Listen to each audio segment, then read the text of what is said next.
اور پھر حدیثیں پیش کر رہے ہوتے ہیں جو جماعت سے بالشت بھر بھی ہٹ گیا وہ گیا، اور سر وہ جماعت نہیں، وہ اجماع امت ہے۔ وہ المستدل الحاکم میں حدیث موجود ہے انٹرنیشنل نمبر کے مطابق 399، جماعت پہ اللہ کا ہاتھ ہے، میری امت کبھی بھی گمراہی پر جمع نہیں ہوگی، یعنی پوری امت جو اجماع کرے گی نا اس پہ اللہ کا ہاتھ ہے، اس اجماع سے کوئی الگ نہ ہو۔ یہاں کیا کرتے ہیں جماعتیں، ہر جماعت اپنے ساتھ وہ کہتی ہے جو جماعت سے ہٹا تو گیا، جاہلیت کی موت مر گیا، اعلیٰ چاہے وہ خود جماعت جاہلوں کی جماعت ہو، ٹھیک ہے۔ اور اور وجہ یہی ہے کہ ان جاہلوں نے خود حدیثیں نہیں پڑھی ہوتی۔ یہاں پہ بھی ایک بندہ آیا کہ اس نے کہا میں نے کہا یار حدیث پڑھی ہے تم نے؟ یہ تو ہر جماعت حدیث کو کیش کراتی، جو ہمارے جماعت سے نکلا وہ جاہلیت کی موت مر گیا۔ خدا کے لیے یہ اگر یہ حدیثیں جو اپنے بزرگ بابوں سے سنتے ہیں نا، یہ خود پڑھیں نا، ان کو پتہ چلے ان کے بابوں نے ان کے ساتھ کیا دھوکے کیے ہیں، آدھی آدھی روایتیں بیان۔ بلکہ یہ مجھے بھی پرسوں ہمارے وہ ملک صاحب بتا رہے تھے،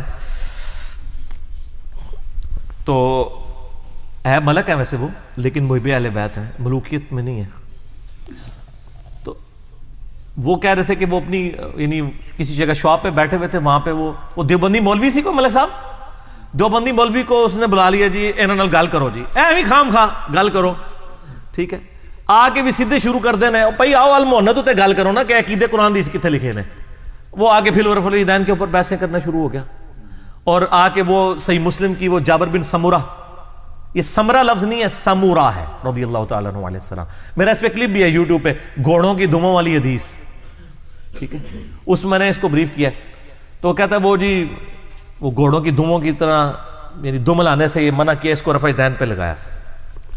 تو انہوں نے ان سے کہا کہ آپ نے اللہ کو جان دینی ہے، بھائی ہم تو اپنی آخرت کی فکر میں ہیں، ہر شخص کو اپنی آخرت کی فکر ہونی چاہیے، ہم کو پارٹی نہیں، کو جتھا نہیں بنایا ہوا۔ انہوں نے سیریس ہو کے ان سے کہا کہ یار یہ حدیث تم نے خود پڑھی ہے صحیح مسلم شریف میں؟ کہتے ہیں میں نے نہیں پڑھی۔ تو اللہ دے بندے تو لوگوں پہ قائل کرنا ہے، تیری جہالت نہیں انتہا ہے۔ یہ 4 حدیثیں اکٹھی ہیں، اس کے اوپر باقاعدہ امام نووی نے باب باندھا ہوا ہے کہ سلام پھیرتے وقت ہاتھوں کا اٹھانا منع ہے۔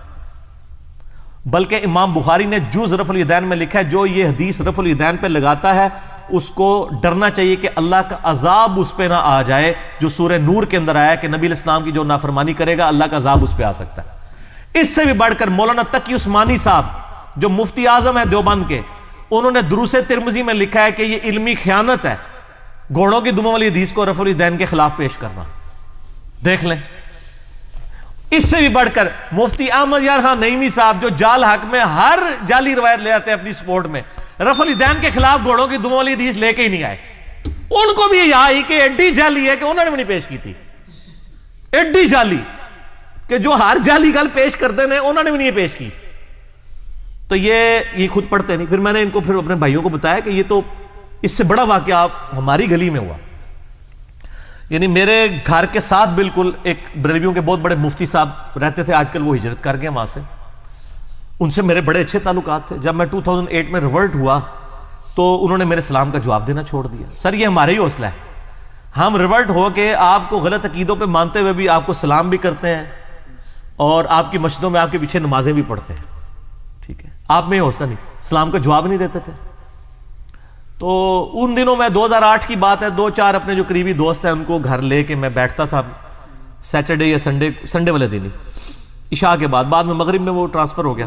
تو میں یعنی سنت طریقہ بھی یہ ہے کہ جب بھی آپ، میں بلکہ ویڈیو کے وساطت سے لوگوں کو بتاؤں گا، جب بھی آپ نے دعوت دینی ہے اعلانیہ نہ دیں، کچھ عرصہ محنت کریں اپنے قریبی دوستوں پہ۔ جیسے نبی علیہ السلام نے حضرت ابوبکر کو اعتماد میں لیا، ان کے آگے سے حضرت عثمان دوست تھے، ان کو اعتماد میں لیا، حضرت زبیر دوست تھے، سعد بن ابی وقاص تھے۔ تو شروع میں یہ سب لوگ مسلمان ہوئے۔ پھر 4 بندے آپ کے ساتھ چلنے والے ہونا، پھر آپ جو ہے نا وہ پھر بھی مولوی سے پنگا نہیں لینا آپ نے، کیونکہ مولوی بیانڈ ریپیئر ہے۔ تو خیر میں بھی اپنے دوستوں میں سے، ہمارے ایک رضوان بھائی ہیں وہ آج کل قطر میں ہوتے ہیں، جیلم کی ہیں، کبھی کبھار آتے رہتے ہیں تو ملاقات ہوتی ہے۔ تو یعنی بہت چھوٹی عمر میں، مجھ سے وہ چھوٹا تھا، ہم پہلے دعوت اسلامی میں تھے تو ہمارے ساتھ دعوت اسلامی میں اٹیچ ہو گئے۔ جب میں ریورٹ ہوا تو میں نے کسی سے کوئی لا تعلقی نہیں کیا، میں اسی مسجد میں نماز پڑھتا تھا۔ میرے اپنے دوست، ان کو پھر میں لے آتا تھا کہ دیکھو بھی مجھے یہ سچائی پتہ چلی ہے، میں تمہیں بتاؤں۔ تو وہ ان کو جب میں نے نماز کا طریقہ بتایا سنت کے مطابق رفع الیدین کے ساتھ، رکوع میں جاتے وقت، رکوع سے اٹھتے وقت، تو وہ میں نے ان کو کہا کہ اب آپ مفتی صاحب کے پاس بھی جائیں جو ہمارے ساتھ ہم سائے تھے۔ کہ یہ حدیث لکھی ہوئی ہے تو ڈسکس کر لیں ان کے ساتھ کہ رفع الیدین والا طریقہ ہے. وہ ان سے ڈسکس کرنے گئے تو انہوں نے کہا کہ جی یہ رفع الیدین والی حدیثیں ٹھیک ہیں لیکن یہ منسوخ ہو چکا ہے, وہ گھوڑوں کی دموں والی حدیث ہے ایک مسلم شریف میں. انہوں نے بھی جڑے نے سنی ہی ہوئی سی, حالانکہ وہ دورہ حدیث کروا رہے ہیں پچھلے کئی سالوں سے.